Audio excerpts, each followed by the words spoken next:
এতিয়া আমি গৈ আছোঁ কম্পিউটাৰ ক্লাছত।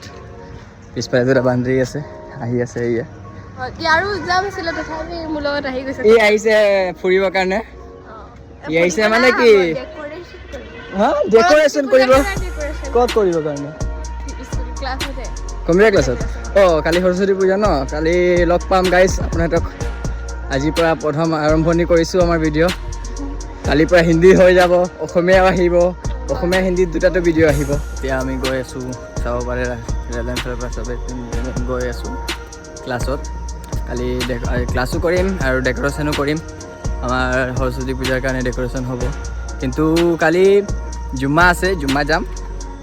আৰু জুম্মাৰ পিছত নামাজ পঢ়ি পেলাই তাৰপিছত কুৰ্তা পাইজামা পিন্ধি পেলাই যাম পূজা ফুৰিবলৈ।